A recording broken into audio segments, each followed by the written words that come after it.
بسم اللہ الرحمن الرحیم۔ دنیا کی ہر چھوٹی بڑی چیز کا پیدا کرنے والا صرف اللہ ہے اور اس کے علم کے بغیر کوئی چیز اور واقعہ وجود میں نہیں آ سکتا۔ کائنات کا نظام اللہ کے ہاتھ میں ہے اور اس کے ارادے کے بغیر ایک پتا بھی نہیں ہل سکتا۔ زندگی اور موت، نفع اور نقصان، عزت و ذلت، دولت و حکومت، ہر چیز خدا کے ہاتھ میں ہے۔ کوئی کسی کو نفع پہنچا سکتا ہے اور نہ نقصان۔ اگر یہ سب باتیں صحیح ہیں اور ان کے صحیح ہونے میں شک کی گنجائش نہیں، تو ان پر یقین رکھنے والا دل خدا کے خوف سے کس طرح خالی ہو سکتا ہے اور غیر اللہ کا خوف اس پہ کس طرح جگہ پکڑ سکتا ہے؟ یہ شیطان ہے جو اپنے دوستوں کو خوف زدہ کرتا ہے، تو تم ان سے نہ ڈرو، صرف مجھ سے ڈرو اگر تم صاحب ایمان ہو۔ توحید اور خدا پرستی کی راہ میں بڑے بڑے خطرات آتے ہیں، لیکن مرد مومن ان سے ڈرنے کی بجائے اپنے ایمان میں اور اپنے عزائم میں اور بھی شدید ہو جاتا ہے۔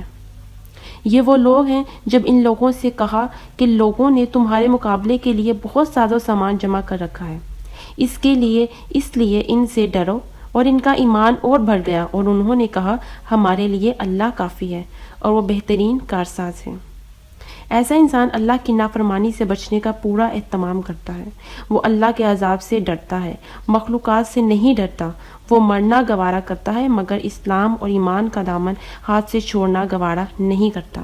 اے ایمان والو، اللہ سے ڈرو، اس کی نافرمانی سے بچو جیسا کہ اس کا حق ہے، اور تمہیں ہرگز موت نہ آئے مگر اس حال میں کہ تم مسلم ہو۔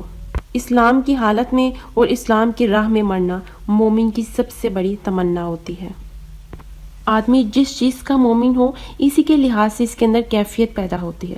مثلا آپ چونٹی کی موجودگی کا اقرار کریں تو اس وقت آپ کے اندر جو کیفیت پیدا ہوگی وہ اس سے بالکل مختلف ہوگی، جبکہ آپ ایک شیر کی موجودگی کا اقرار کر رہے ہوں۔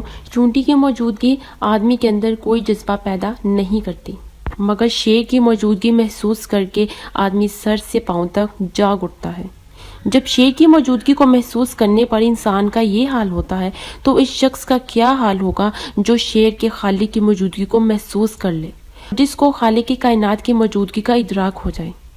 ایمان اگر زندہ ایمان ہو، اگر وہ خدا کی ذات پر یقین کے کہ ہم معنی بن گیا ہو، تو ایسا ایمان آدمی کو لرزا دیتا ہے۔